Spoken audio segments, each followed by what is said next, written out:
താമരശ്ശേരിയിൽ ഭർത്താവിന്റെ വെട്ടേറ്റ് മരിച്ച ഷിബിലയുടെ മൃതദേഹം രാവിലെ പോസ്റ്റ്മോർട്ടം നടപടികൾക്ക് ശേഷം ബന്ധുക്കൾക്ക് വിട്ടു നൽകും. മെഡിക്കൽ കോളേജ് മോർച്ചറിയിലാണ് മൃതദേഹം സൂക്ഷിച്ചിട്ടുള്ളത്. പിടിയിലായ പ്രതി യാസിറിനെ താമരശ്ശേരി പോലീസിന് കൈമാറും. അതേസമയം വെട്ടേറ്റ് ആശുപത്രിയിൽ കഴിയുന്ന ഷിബിലയുടെ പിതാവ് അബ്ദുൾ റഹ്മാൻ, മാതാവ് ഹസീന എന്നിവർ ഗുരുതരാവസ്ഥയിൽ തുടരുകയാണ്.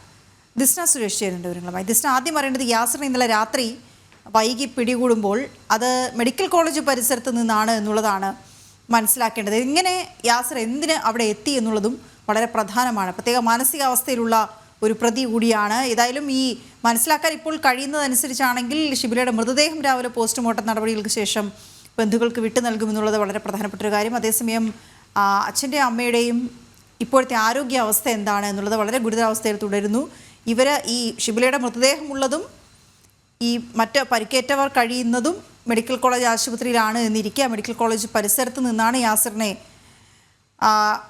അറസ്റ്റ് ചെയ്തത് എന്നുകൂടി വളരെ പ്രധാനപ്പെട്ടൊരു കാര്യമാണ്. എന്തിനായിരിക്കും യാസിർ ഇവിടെ എത്തിയത് എന്നുള്ള ചോദ്യങ്ങൾ കൂടി പ്രസക്തമാണ്. ദിസ്ന, വിവരങ്ങൾ.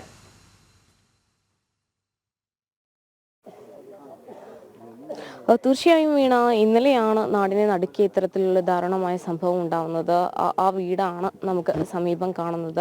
ഇവിടെയാണ് ഇന്നലെ 6:30 നോമ്പ് തുറക്കുന്ന സമയത്താണ് ഇത്തരത്തിൽ യാസിർ വീട്ടിലേക്ക് കയറി ചെല്ലുകയും അവിടെ വെച്ച് തൻ്റെ ഭാര്യയെയും പിതാവിനെയും മാതാവിനെയും ഒക്കെ തന്നെയും അതിദാരുണമായി വെട്ടിപ്പരിക്കേൽപ്പിക്കുന്ന സംഭവം ഉണ്ടായി. ആ അതിദാരുണമായ സംഭവത്തിൽ ഏറ്റവും ദുഃഖകരമായ വാർത്ത എന്ന് പറയുന്നത് ഭാര്യ മരണപ്പെട്ടു എന്നുള്ളതാണ്. മാതാവിൻ്റെയും പിതാവിൻ്റെയും നില അതീവ ഗുരുതരമായി തുടരുകയാണ്. നേരത്തെ വീണ സൂചിപ്പിച്ചതുപോലെ തന്നെ എന്തിനാണ് ഇത്തരത്തിലൊരു അക്രമം ചെയ്തത് എന്നത് വലിയൊരു ചോദ്യമായി നിൽക്കുന്നു. ഇതിന് സമീപമാണ് കഴിഞ്ഞ ദിവസം താമരശ്ശേരിയിലെ ഉമ്മയെ കൊലപ്പെടുത്തിയ മകന്റെ വീടും ഇതിന് സമീപത്ത് തന്നെയാണ്. ഇവർ ഇരുവരും സുഹൃത്തുക്കൾ തന്നെയാണ് എന്നതാണ് മറ്റൊരു ഞെട്ടിക്കുന്ന വാർത്ത. ജന്മം നൽകിയതിന്റെ ഫലമാണ് താൻ നൽകിയത് എന്നൊരു കാര്യമൊക്കെ പറഞ്ഞതൊക്കെ തന്നെ നമ്മൾ കേട്ടതാണ്. അത്തരത്തിൽ മനസാക്ഷിയെ ഞെട്ടിക്കുന്ന വലിയ രീതിയിലുള്ള ഒരു കൊലപാതകം നടന്നു. നമുക്കറിയാൻ സാധിച്ചിട്ടുള്ളത് സമാനമായി ഇവിടെയൊക്കെ തന്നെ വലിയ രീതിയിൽ ലഹരിയുടെ ഉപയോഗം ഉണ്ടായിട്ടുണ്ട് എന്ന് തന്നെയാണ്. ഈ യാസിറും ലഹരി ഉപയോഗിച്ചിരുന്നു എന്ന് തന്നെയാണ് നമുക്കറിയാൻ സാധിക്കുന്നത്. ഇത്തരത്തിൽ നേരത്തെ 28-ാം തീയതി കുടുംബം പരാതി നൽകിയിരുന്നു, പക്ഷെ നടപടിയൊന്നും ഉണ്ടായിരുന്നില്ല. അതിനാണ് ഏറ്റവും വലിയ ഗൗരവമായിട്ടുള്ള ഒരു വിഷയം. ഈ ഉമ്മയെ കൊന്ന പ്രതി ഈ പ്രതിയുടെ സുഹൃത്താണ്. ഈ ഫോട്ടോ ഈ ഭാര്യ കണ്ട സമയത്ത് പോലീസിൽ പരാതി കൊടുത്തതാണ്. എൻ്റെ ജീവന് ഭീഷണിയുണ്ട്, എനിക്ക് എൻ്റെ ഭർത്താവിൽ നിന്ന് ആക്രമണം നേരിടുന്നുണ്ട്, അതിൻ്റെ നടപടി എടുക്കണമെന്ന് പറഞ്ഞിട്ട് പോലീസ് സ്റ്റേഷനിൽ പരാതി കൊടുത്തതാണ്. പക്ഷേ ആ പരാതിയുടെ മേലിൽ ഒരു നടപടിയും പിന്നീട് ഉണ്ടായിട്ടില്ല. അന്ന് എന്തെങ്കിലും തരത്തിലൊരു നടപടി ഉണ്ടായിരുന്നുവെങ്കിൽ ഒരു പക്ഷേ ഇത് തടയാമായിരുന്നു. വലിയ രീതിയിൽ ഈ പ്രദേശം കേന്ദ്രീകരിച്ച് ലഹരി മരുന്നിൻ്റെ ഒരു വ്യാപകമായ പ്രദേശം കേന്ദ്രീകരിച്ചുകൊണ്ട് ആ തരത്തിലില്ല, പക്ഷേ സമീപ പ്രദേശങ്ങളിലൊക്കെ ഉണ്ടാവാറുണ്ട്. ഇവിടെ ഈ തരത്തിലുള്ള ഒരു സംഭവം ആദ്യമായിട്ടാണ് ഉണ്ടാവുന്നത്. ശരിക്ക് ഈ നാട് ഇന്നലെ ഉറങ്ങിയിട്ടില്ല.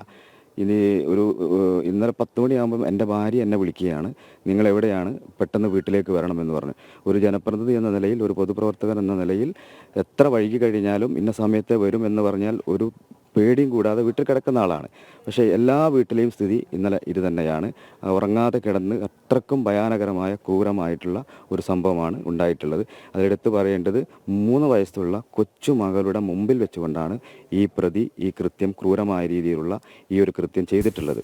അപ്പം എത്രമാത്രം ഈ ലഹരിക്ക് അടിമപ്പെട്ടുകൊണ്ട് ഒരു മകളെപ്പോലും, ഈ കൊച്ചുമകളെപ്പോലും തൻ്റെ മകളാണ് എന്ന് പോലും തിരിച്ചറിയാൻ പറ്റാത്ത തരത്തിൽ ഈ പ്രതി ഈ ലഹരി ഉപയോഗിച്ച് മാറിയിരിക്കുന്നു. അതുകൊണ്ട് തന്നെയാണ് ഈ ക്രൂരമായ രീതിയിലുള്ള കൊലപാതകം നടന്നിട്ടുള്ളത്. ഇത്തരത്തിൽ പ്രശ്നങ്ങൾ ഉണ്ടാവുന്നത് ഒരു ജനപ്രതിനിധി എന്ന നിലയിൽ നിങ്ങളോട് പറയുക അങ്ങനെ എന്തെങ്കിലും ചെയ്തിട്ടില്ല? ഇല്ല, ഇവിടെ ഇത്തരത്തിലൊരു പ്രശ്നവുമായി ബന്ധപ്പെട്ടുകൊണ്ട് ഞങ്ങൾ അറിഞ്ഞിട്ടില്ല. മഹല്ല് കമ്മിറ്റിയുമായി ബന്ധപ്പെട്ടുകൊണ്ട് സംസാരിച്ചിരുന്നു. നോമ്പ് തുടങ്ങുന്നതിൻ്റെ തൊട്ട് തലേ ദിവസം ഇവർ ഈ തരത്തിലൊരു പ്രശ്നമുണ്ട്, ഒന്ന് പരിഹരിക്കണമെന്ന് പറഞ്ഞുകൊണ്ട് ഈ വീട്ടുകാരാണ് മഹല്ല് കമ്മിറ്റിയുമായി ബന്ധപ്പെട്ടത്. പക്ഷേ പ്രതിയുമായി ബന്ധപ്പെട്ട സമയത്ത് അവർ ഇതിനോട് സഹകരിക്കാതെയും വരാതിരിക്കുകയുമാണ് ചെയ്തിട്ടുള്ളത്.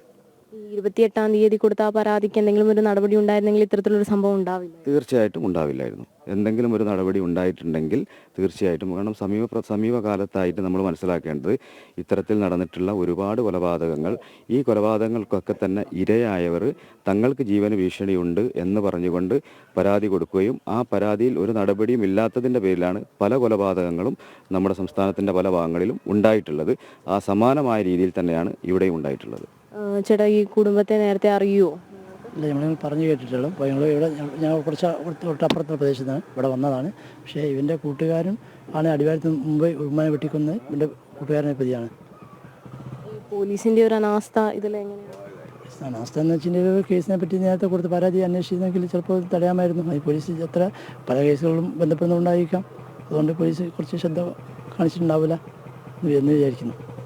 തീർച്ചയായും വീണ, ഇവരൊക്കെ തന്നെയും പറയുന്നത് 28-ാം തീയതി ഇത്തരത്തിലൊരു പരാതി നൽകുന്നു. അതായത് ഉമ്മയെ കൊലപ്പെടുത്തിയ ഈ ആഷിഖുമായി ഈ പ്രതിക്ക് സൗഹൃദമുണ്ട് എന്ന് കണ്ടപ്പോൾ തന്നെ ഈ യുവതി ഇത്തരത്തിലൊരു പരാതി നൽകുന്നു. തൻ്റെ കുടുംബത്തിന് ഇത്തരത്തിലൊരു ഭീഷണിയുണ്ട്, തനിക്ക് ഭയമുണ്ട് കൂടെ ജീവിക്കാൻ എന്ന് ചൂണ്ടിക്കാട്ടിയാണ് പരാതി നൽകിയത്. ആ പരാതിയുടെ കോപ്പി ഉൾപ്പെടെ നമ്മൾ ഇന്നലെ നൽകിയതാണ്. പക്ഷേ അത്തരത്തിലൊരു പരാതി നൽകിയിട്ടും യാതൊരു തരത്തിലുള്ള നടപടിയും ഉണ്ടായിട്ടില്ല എന്ന വലിയ ആരോപണം തന്നെയാണ് ഇവിടെ നിന്ന് പ്രധാനമായും ഉയർന്നു വരുന്നത്. നേരത്തെ അദ്ദേഹം സൂചിപ്പിച്ചതുപോലെ തന്നെ 3 വയസ്സുള്ള ആ പിഞ്ചു കുഞ്ഞിൻ്റെ മുന്നിൽ വെച്ചാണ് സ്വന്തം ഉമ്മയെയും അതോടൊപ്പം തന്നെ തൻ്റെ ഉപ്പയുടെ അല്ലെങ്കിൽ ഉമ്മയുടെ മാതാവിനെയും പിതാവിനെയും കൊലപ്പെടുത്താൻ ശ്രമിക്കുന്നത്. അത് ആ കുട്ടിക്ക് എത്രമാത്രം അല്ലെങ്കിൽ എങ്ങനെയാണ് അത് പറഞ്ഞറിയിക്കുക എന്ന് പറയാൻ കഴിയില്ല. അത്തരത്തിൽ വലിയ ഒരു ദുഃഖത്തിൽ തന്നെയാണ് ഈ നാടുള്ളത്. സമീപ പ്രദേശങ്ങൾ, അദ്ദേഹം നേരത്തെ സൂചിപ്പിച്ചതുപോലെ തന്നെ ഇതിൻ്റെ സമീപ പ്രദേശങ്ങളിലൊക്കെ തന്നെയും വലിയ രീതിയിൽ ഇത്തരത്തിൽ ലഹരി മരുന്നിൻ്റെ അല്ലെങ്കിൽ രാസലഹരിയുമായി ബന്ധപ്പെട്ട സംഭവങ്ങൾ ഉണ്ട് എന്ന് തന്നെയാണ്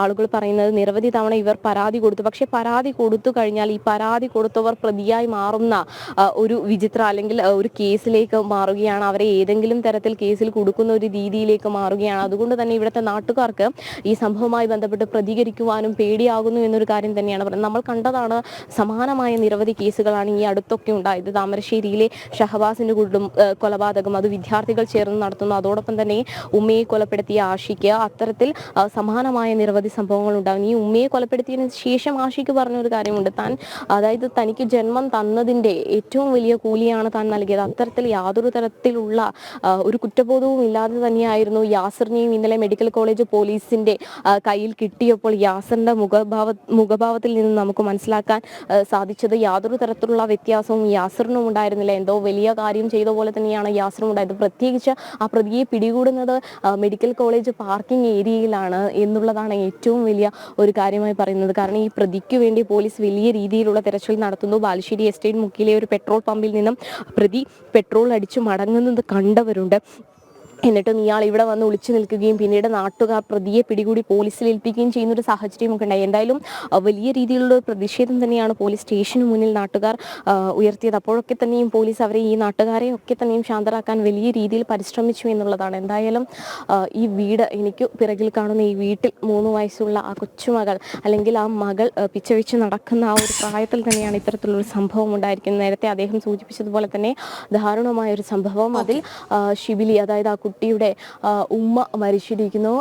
നമുക്കറിയാം ഇവർ സ്നേഹിച്ച് വിവാഹം കഴിച്ചവരാണ്. എന്തിനാണ് ഇത്തരത്തിലൊരു ദാരുണമായ സംഭവം ചെയ്തത് എന്ന ചോദ്യം മാത്രമാണ് ബാക്കി നിൽക്കുന്നത്. ഇതിന്റെ ലഹരി മരുന്ന് ഉപയോഗവും ഒക്കെ ആണല്ലോ ഇതിന് കാരണമായി പറയുന്നത്. ഇതിപ്പോൾ എന്ത് സംഭവിച്ചാലും, എന്ത് കൊലപാതകമോ എന്ത് ഒരു ക്രൈം നടന്നാലും അപ്പോൾ തന്നെ മയക്കുമരുന്നിന് അടിമയായിരുന്നു, ലഹരിക്ക് അടിമയായിരുന്നു എന്നൊരു വാചകമാണ് ആദ്യം പറയുന്നത്. അതൊരു യാഥാർത്ഥ്യം തന്നെയാണ്. പക്ഷെ എങ്കിൽ പോലും അതിനെ ഒരു കാരണമായി കണ്ട് നിസാരവൽക്കരിച്ചു പോകുന്നുണ്ടോ എന്നുള്ള കാര്യവും സംശയിക്കേണ്ടിയിരിക്കുന്നു. ഇതൊക്കെ ഒരു പ്രത്യേകതരം മാനസികാവസ്ഥയാണ്. ഈ കൊലപാതകത്തിന് ശേഷം പോയി ഇഫ്താറിൽ പങ്കെടുക്കുക, ഇതൊരു നോമ്പുകാലം കൂടിയാണ്. അവിടെ പോയി ഇഫ്താറിൽ പങ്കെടുക്കുക, അതിനുശേഷം പെട്രോൾ അടിക്കാൻ ചെല്ലുക, എന്നിട്ട് അവിടെ നിന്ന് പൈസ കൊടുക്കാതെ മുങ്ങുക, ഇതൊക്കെ എന്തുതരം മാനസികാവസ്ഥയാണെന്ന് മനസ്സിലാക്കാൻ കഴിയുന്നില്ല. ഇത്രയ്ക്ക് അധികം ലഹരിക്ക് അടിമയായി പോയിരിക്കുന്നു നമ്മുടെ ജനങ്ങൾ എല്ലാവരും എന്ന ചിന്തയാണ്.